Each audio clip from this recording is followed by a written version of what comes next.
Chwedl y forwyn a Helyg Conwy. Allan ar y môr ar gyrion Helyg Conwy, roedd pysgotwr o landrychio yn Rhos ar ei gwch, sef Sion Ifan. Howdy do, hogia, Sion Ifan ydw I, a dwi'n cael y pysgota. Ond un diwrnod, daliodd Sion Ifan rhywbeth anghyffredin iawn, sef môr forwyn. Roedd hi'n hardd dros ben gyda cynffon aer a gwallt fel yr haul. O na, roedd y forwyn yn sownd yn y rhwydi. Help! Help! Dwi'n stuck! Help! Gweiddodd y forwyn nerth ei ffen. Argian fawr, be di sŵna? Mae rhywun yn gweiddi. Fi! Mae'r forwyn Conwy! Mae fy nghynffon yn sownd yn dy rwydi di, Sion Ifan. Dwi'n stuck! Tynnodd Sion Ifan y forwyn allan o'r dŵr. Sion Ifan, os wneud di adael fi'n rhif yn ôl i'r donau'r môr, cei gymwynas dda gan i rhywddydd. Wrth gwrs fy mechan i. Datodd Sion Ifan y rwyd a gochion y forwyn nôl i'r môr. Diolch, Sion Ifan. Na i gofio pa mor garedig wyt ti am beth.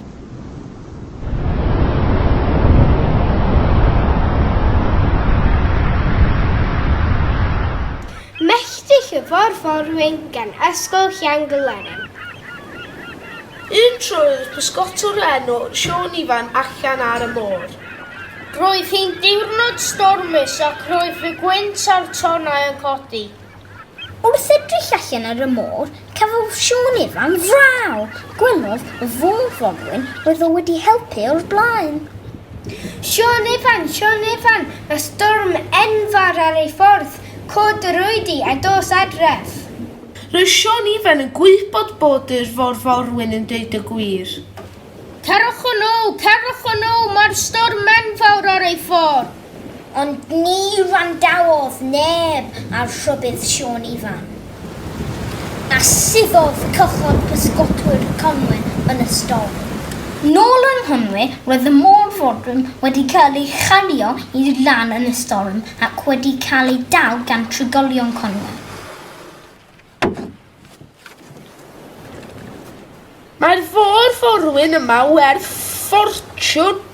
Cradur esod! Hyll iawn, drychwch ar ei chynffon. Ych a fi! Melltich ar ei adeiladau! Melltich ar y pobl! Melltich ar ei plant! Melltich ar Conwy! Ac ar ôl melltithio'r dref, bu farw y môr forwyn ar gerrig oer Helyg Conwy. Ychydig wedyn aeth neuaf y dref Conwy ar dan. O, mam bach! Mae melltith y forwyn yn wir! Mae dref ar dan! O, nefi blw! Mae melltith y forwyn yn wir! Mae'r plant i wedi taro Conwy. O, dwi ddim yn teimlo'n dda o gwbl. Felly, a yw melltith y forwyn yn wir? Pwy awr! Gawn ni glywed y chwedl Carw Angau. Amser maith yn ôl, roedd John Wyn ap Moredydd yn byw yn ardal Llanrwst ac yn berchenog ar stad Gwydyr. Un diwrnod, fe aeth i'r ardd, tynnu ei esgidiau a tyllu pridd o'r tir. Yna, fe roddodd y pridd yn ei esgidiau a gwneud ei ffwrdd i Dolwyddelan. Yn Dolwyddelan, bu'n cwrdd â'i gyfreithiwr mewn cae. Gwelodd hen wraig y ddau yn sefyll yn ei chae a holodd. John Wyn ap Moredydd, pam dy fod ti sefyll yng nghanol fy nghau i? Mae'r cyfreithiwr yma'n dyst fy mod yn sefyll ar bridd stad Gwydyr. Wrth gwrs, roedd yn sôn am y pridd oedd yn ei sgidiau. Dwi'n tystio bod hyn yn wir ac yn fodlon mynd i'r ymladd yr achos mewn Llys barn. Mi wyddos fod yr achos o'r fath yn costio'n ddrud iawn, does gen ti ddim yr arian i fedru fforddio hynny, ond mi gei di aros yma am 6 mis am ddim os wneud i daro dy farc ar y ddogfen y cyfreithiwr. Sylweddolodd yr hen wraig nad oedd ganddi lawer o ddewis yn y mater, wrth iddi arwyddo, trodd at John Wyn. Melltith arna ti, John Wyn. Melltith arna ti a dy deulu a dy blas newydd yn gwydyr. Y diwrnod gweled di garw o goed nant Conwy ar lawnt gwydyr. Dyna'r diwrnod y bydde di farw. Fe aeth John Wyn yn ôl i wydyr, ac fe benderfynodd adeiladu wal i sicrhau ni fydd ceirw'n gallu cyrraedd lawnt gwydyr. Ond, yn ystod un noson stormus, fe ddisgynodd goeden dderw gan ddymchwel y wal. Y diwrnod wedyn, wrth i John Wyn agor llenni'r ffenest, fe welodd y wal wedi disgyn yn ddarnau. Yna fe welodd carw yn sponcian dros y wal ac i lawnt gwydyr. Daeth geiriau'r hen wraig yn ôl i feddwl y feistr tir. Dyna'r diwrnod y bydd John Wyn ap Fyredydd farw. Diolch am wylio i'n fideo. Na ni weld chi Eisteddfod. Hei, well i ni mynd ôl i gwersi.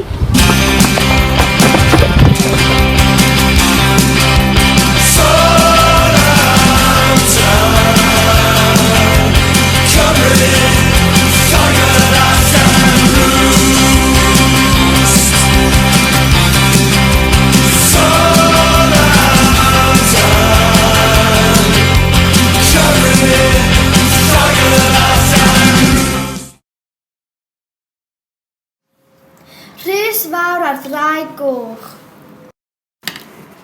Mae rhai yn enwog am eu cryfder. Un ohonynt oedd dyn cyfoethog o'r enw Llys fawr ac Maredydd o Hiraethog. Roedd yn arweinydd ardal Gwynedd. a gwnaeth o gefnogi Harry Tudur yn mrwydr boddwyth. Rydym angen mwy o bobl i'n byddin. Beth am geisio cael Cymru ar ein hochr? Aeth Harry Tudur i Wynedd i cael grŵp cyntaf o'r fyddin. Ac yna aeth Harry Tudur i gwrth â Llys fawr. Yna aeth y ddau i deithio i ganolfan y milwyr. A wedyn aeth y fyddin i frwydr Bosworth. Fe deithio nhw 20 milltir y dydd. Ar Awst yr ail a Rhugain. Daeth 7,000 o filwyr Harry, wyneb i wyneb a 10,000 o filwyr Richard y Trydydd.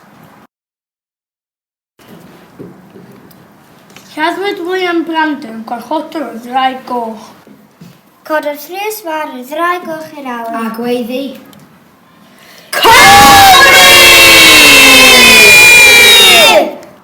Rhedodd Llys fawr i ganol y brwydro. A gyda chymorth Cymru enillodd Harry Tudur frwydr boddwyth. Cymru am!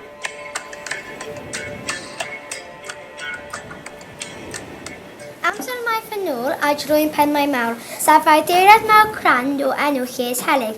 Llys brenhinol o'i Llys Helyg, ac yno roedd y brenin Helyg ap Brannog yn byw gyda ferchaf. Un diwrnod, wrth i ddywysoges am popeth eu ceffil gwyn i'r ddasol, mi basiodd ffermwr ifanc. Bachgen digon slad oedd oedd, ond un gweithgar iawn. Welodd y ffermwr dywysoges, roedd wedi sefdanu ar ei harfo. Mae diwrnod hyfryd wedi mynd yn harbron wrth y weld di. Dywedodd wrthi, gwenodd y ferch ac aros i sgwrsio am ychydig.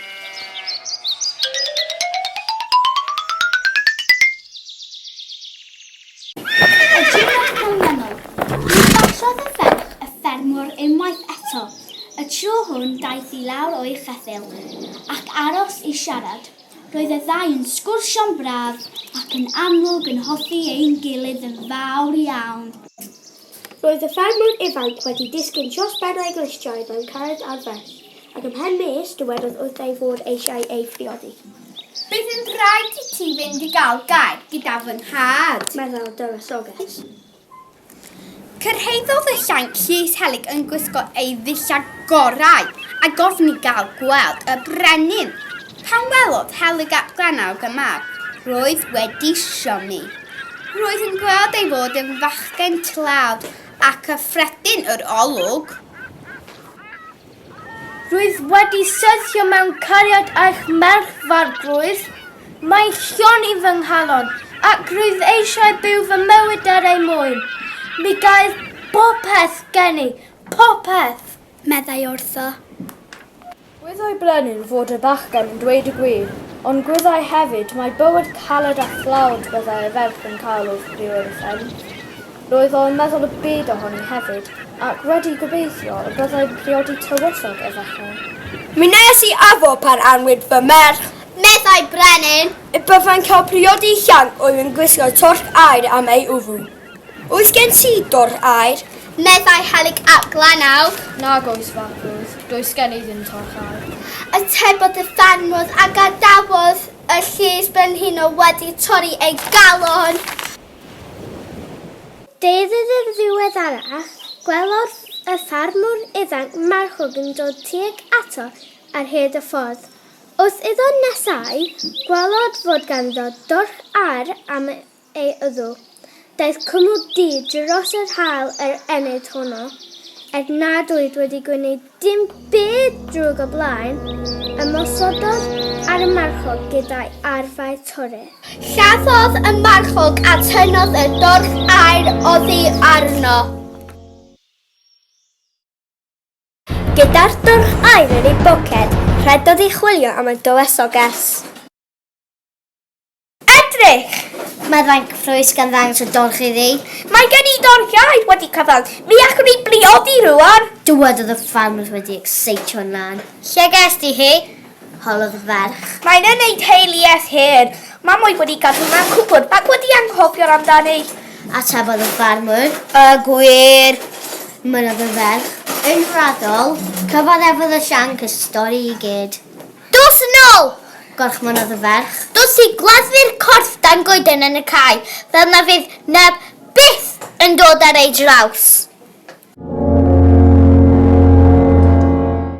Rhedodd y llync yn ei ôl i ddechrau palu bedd o dan y goeden, ond yn sydyn, holltodd y cymylau dion a daeth fellgen las gyda llais trwm yn ei rhyddio.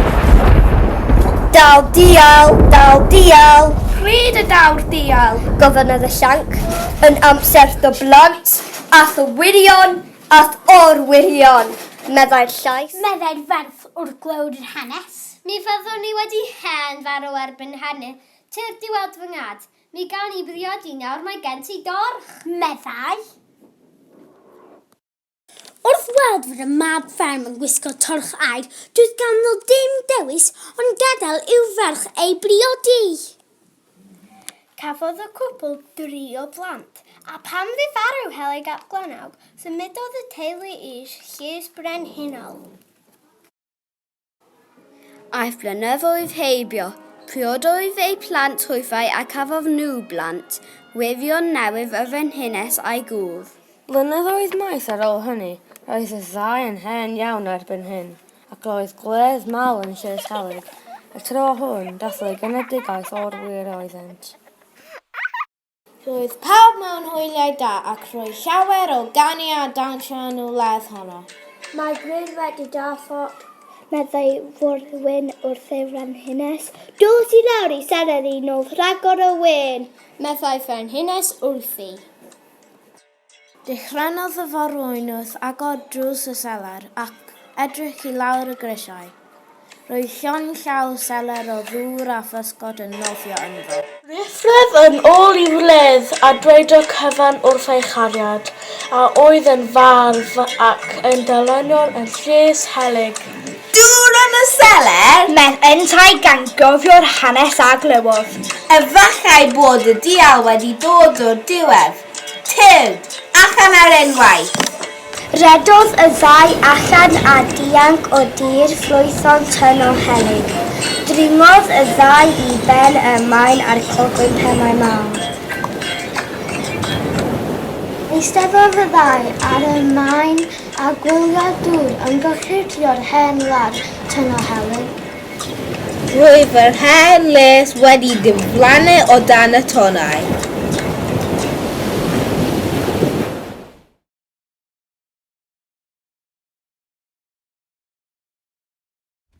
Un diwrnod heulog roedd Sion ifan pysgotwyr o Landreo yn Ros yn pysgota. Yn Conwy, roedd yn gallu teimlo rhywbeth trwm yn ei rhwyd. Cododd y rhwyd o'r dŵr. Gollon a fi'n rhydd. Pwy wyt ti? Morforwyr Cei Conwy ydw i. Gollon a fi'n rhydd a chei dilwg dda. Rwy ti mor brojfeth at Llys. Mi fyddai i'n dygaru di am beth. Gollonodd Sion ifan y forforwyn yn rhydd o'r rhwyd. Diolch. Rwy ti'n hynod o garedig. Plymiodd y forforwyn yn ôl i'r môr oer a roedd Sion ifan yn hyreithu amdani.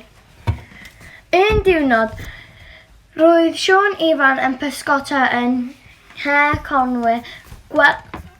Gwelodd ben y ymddangos uwchben y tonnau.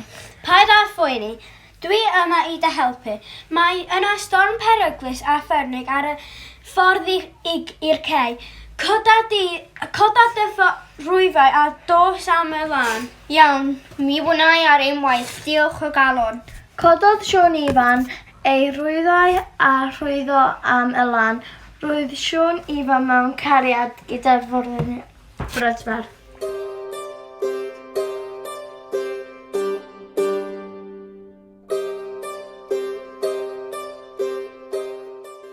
Awnewch chi gyd sefyll.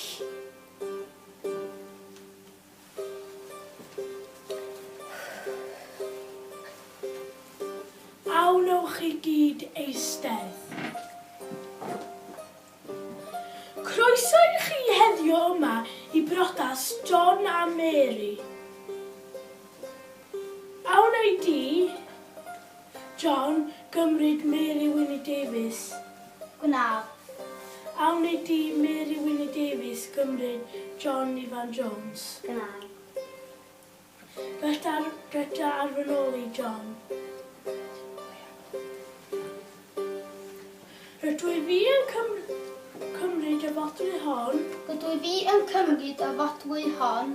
Yn symbol o gariad a heddwch am beth. Yn symbol o gariad a heddwch am beth. Dwedwch arfynolu Mary. Rydw i fi yn cymryd y fodwy hon.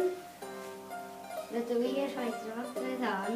Fel symbol o gariad a heddwch am beth. Yn symbol o gariad a heddwch am beth. Rydw i'n gallu cyhoeddi ydych chi'n ŵr a gwraig. Llongyfarchiadau. Diolch. Mae'r parti ma'n dda. Mary, mae dy ffrog di Helyg blasus. Ydy'r delyn o'r swnio'n iawn? Ydy moi cofia moi. Gwych! Diolch moi, oedd y tiwn y delyn yn anhygoel o dda. Diolch am chwarae'r delyn yn ein prodas ni. Croeso. Ba ffog sy'n mynd adga dwe? Dros da fi'n gwneud i'r bala. Just cymryd am ofal oherwydd mae'n esi gwenu, gogs a lot o bethau eraill. Ac y ceswm mwyaf, na lot o niw yn y nos yna.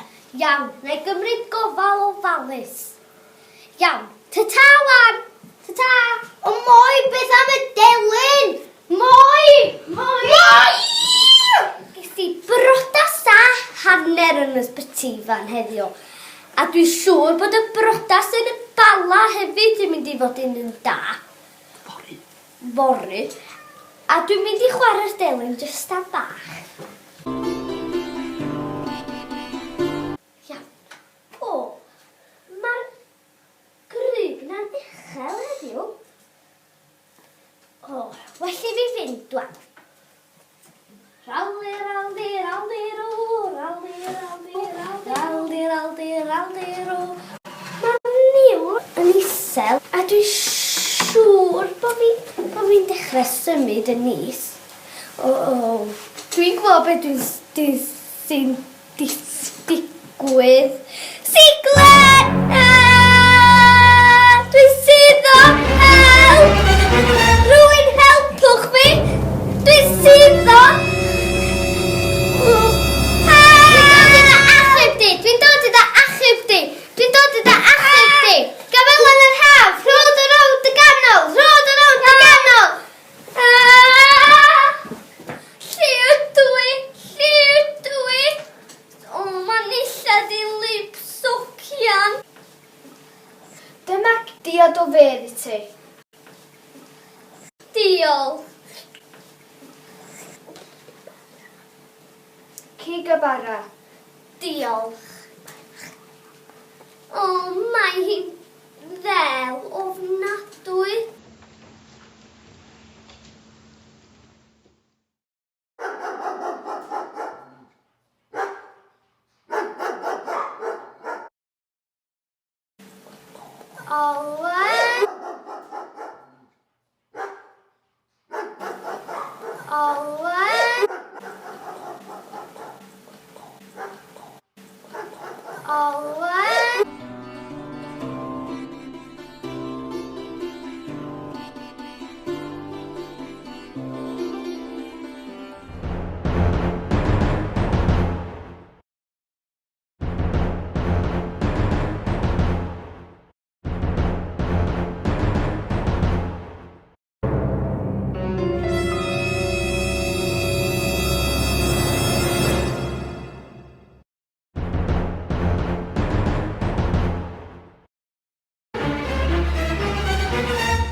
Roedd Llys a Maredyn yn byw am Bryn Gwyn gyda deulu. Da ni mynd i helpu hanesyddyd!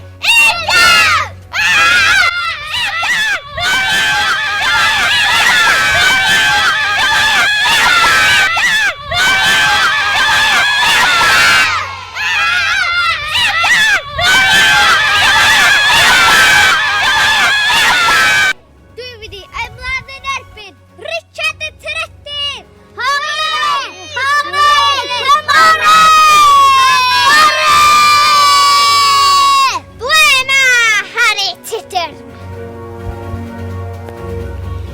Brwydr Bosworth! Roedd Rhys a Maredyn yn cario baner draig moch.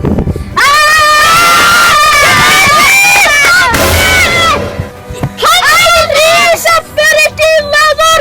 Richard y Trydydd!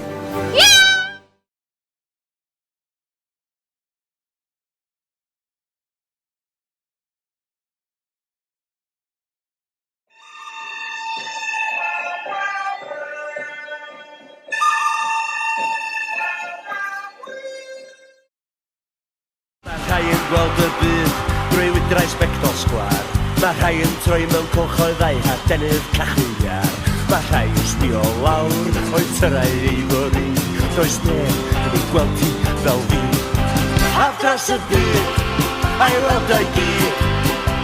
Does dim lladd digon peryg, dwi'n saf ar unrhyw stryd. A dio hech gen i, os dwi'n wyll yn war. Ni wela y byd o'r cylch sgwar. Rhai yn licio herio yn wellgo o'i clo. Mae rhai ti o'n y gydal wcho libre Mexico. Ti'n ennill, ti'n colli, ti'n disgyn, ti'n codi, ond ti'n gwybod lle ti'n sefyll efo fi. A tyr, i weld o'i gyd. Does dim lladd digon peryg, dwi'n saf ar unrhyw stryd. A dio hech gen i, os dwi'n wyll yn war. Ni wela y byd o'r cylch sgwar. A daw, i weld o'i gyd. Does dim lladd digon peryg, dwi'n saf ar unrhyw stryd. A dio hech gen i, os dwi'n wyll yn war. Ni wela y byd o'r cylch sgwar. Ni wela y byd o'r cylch sgwar. Ni wela y byd o'r cylch sgwar.